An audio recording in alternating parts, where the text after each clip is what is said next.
9 pasal berlapis. Ya, bagaimana ini hak asasi manusia ini Komnas HAM ini? Ya, 9 pasal. Zamannya ada undang-undang ITE itu ada yang 8 tahun, ada yang ya ITE 32 ya, pasal 32 dan 35. Ada yang ancamannya 12 tahun.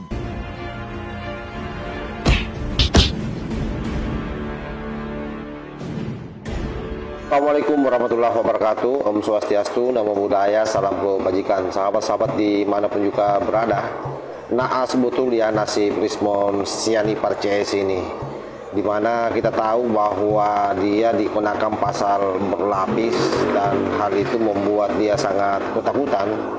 Bayangkan saja kalau hukumannya sampai 30 tahun, sahabat. Kalau betul-betul pasal berlapis itu diberlakukan untuk Rismon Sianipar CS ini, karena memang tidak saja melakukan pencemaran nama baik, tetapi juga ujaran kebencian dan hasutan. Ya memang luar biasa apa yang dilakukan oleh makhluk ini semua. Oleh karena itu dia hari ini betul-betul menjerit dan meminta kepada Pak Prabowo, dan bahkan dia ke Komnas HAM dalam kerangka itu karena merasa hak asasinya betul-betul dirampas.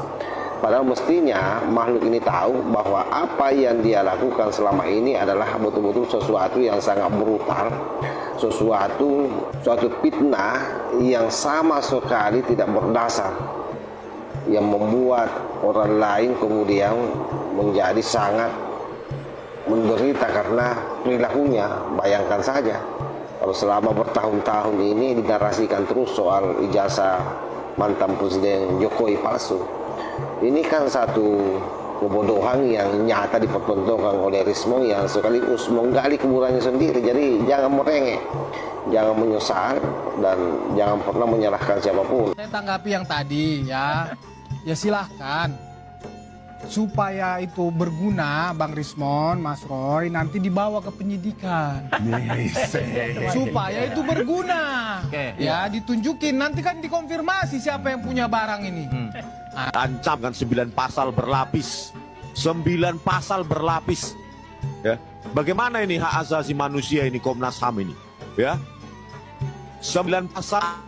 Zamannya ada undang-undang ITE itu ada yang 8 tahun.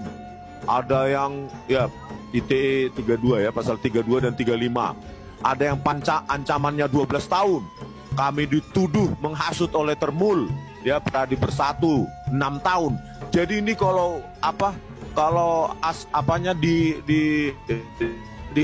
akumulasi bisa ancaman 30 tahun kami ini nanti.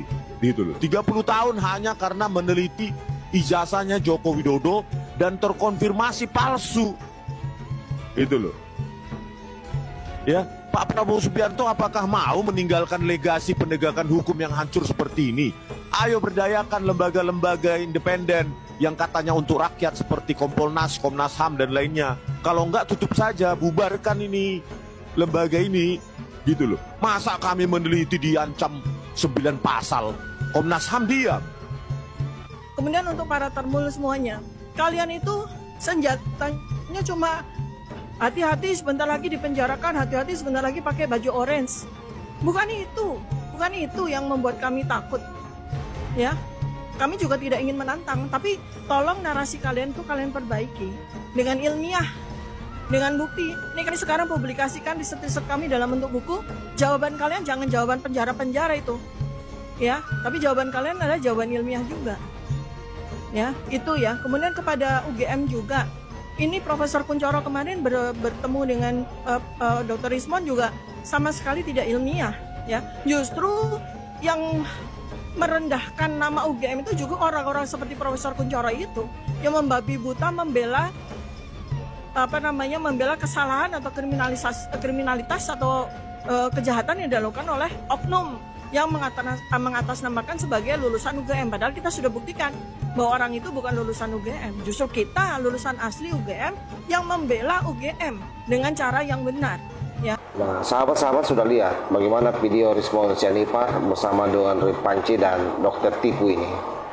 Bagaimana rengekannya. Dengarkan, dia sudah mulai mengadu-ngadu mulai ke Pak Prabowo pasca dia ke Komnas HAM. Karena di Komnas HAM itu itu di sana dia tidak menemukan jawaban yang memuaskan, karena Komnas HAM itu bukan penentu kebijakan soal hukum. Dia tidak punya hak memanggil orang untuk bagaimana supaya menyelesaikan masalahmu. Apalagi memang Komnas HAM juga tahu bahwa kaulah yang sebenarnya melanggar HAM, hak asasinya Pak Jokowi yang kau langgar. Nah, ketika misalnya kamu hari ini mendapat tuntutan sampai 30 tahun penjara dengan pasal berlapis, ada 9 dan bahkan bisa jadi 10. Kamu baru keteteran, ketakutan, merengek kanan kiri, dan ketahuilah bahwa itu tidak ada gunanya.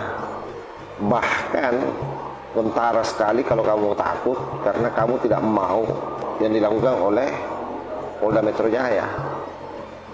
Sehingga bisa dipastikan bahwa apa yang kamu lakukan ini mencoba ngeles dari masalah yang ada, tapi bukan data yang kau ungkap, tetapi hanya membangun narasi kebohongan terus dan playing victim seolah-olah dikriminalisasi, seolah-olah hak asasimu dilanggar.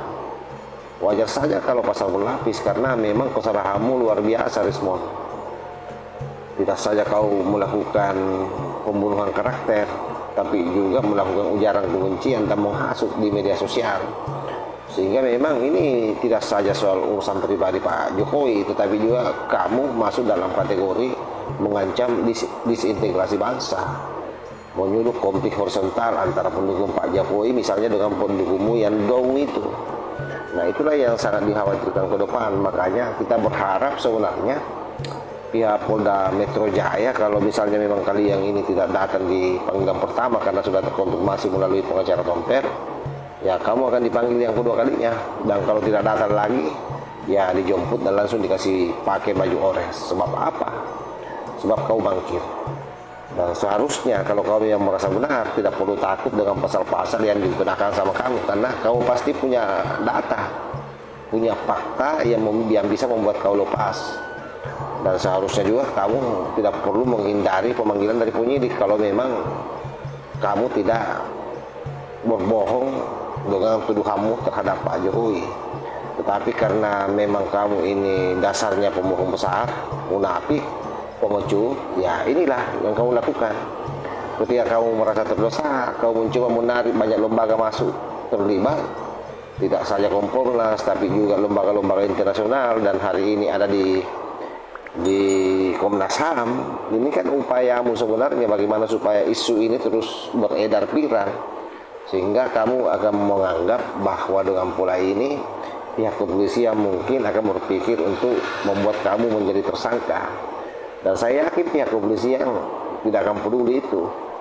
Dia tetap on the track. Ketika memang kamu terbukti, ya sudah, kamu harus berhadapan. Apalagi Pak Jokowi juga sudah memberikan warning bahwa saya siap berhadapan dengan kalian semua di persidangan. Jadi hadapi itu. Jangan jadi pengecut, jangan kurang ajar, membangun provokasi di media sosial lalu kamu ngeles semua. Intinya bahwa proses yang ada hari ini sudah on the track, dan kita berharap bahwa Polda Metro Jaya betul-betul mempercepat ini semua, sehingga babak pembahasan soal kucul-kucul ini dengan tuduhan ijazah palsunya bisa tamat dan kita masuk di fase pembahasan selanjutnya yang tentu jauh lebih produktif. Bagaimana kita membantu melancarkan seluruh agenda-agenda, program-program yang jauh lebih penting untuk kemaslahatan bangsa dan keselamatan rakyat kita. Saya kira demikian ya. Wallahul muwaffiq ila aqwamit thoriq. Wassalamualaikum warahmatullahi wabarakatuh.